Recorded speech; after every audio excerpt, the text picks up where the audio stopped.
Traditional practice, but is it scientifically proven? இவர் வந்து ஒரு பெரிய ஒரு டைரக்டரா இருக்கார், இவர் போய் இதை சொல்லலாமா அப்படிங்கிறது அவர் இன்னைக்கு தன்னுடைய ஆர்குமெண்ட் சொல்லும் பொழுது அவர் பிரசன்ஸ் ஆல்சோ சயின்டிபிக் பேப்பர்ஸ்.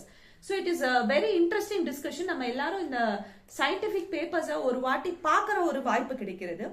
அதுல ஏன்னா ஐ எம் வெரி சேட், நான் முன்னாடியே சொல்லியிருக்கேன், medical journalism very very poor and இன்னேட்டா இருக்கிற நாடு தான் நம்மளுடைய இந்தியன் கண்ட்ரி. மெடிக்கல் ஜேர்னலிசமே கிடையாது.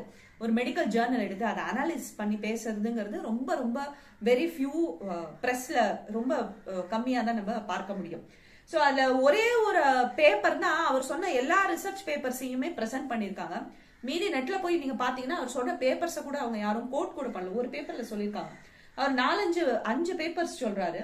ஒன்னு சிஎஸ்ஐஆர் பேட்டன்ட் வந்து அந்த யூரின் உடைய ஒரு distillate, bio active fraction from the cow urine distillate, May 24, 2005ல யூஎஸ்ல கனூஜா எட்டால் வந்து பேட்டன்ட் வின் பண்ணிருக்காரு. எந்த வருஷம்? 2005. அதனால மோடிஜி ஆட்சி கிடையாது. சோ இது வந்து பிஜேபி அஜெண்டா கிடையாது. இந்த patent even before Modiji game அது வந்திருக்கு.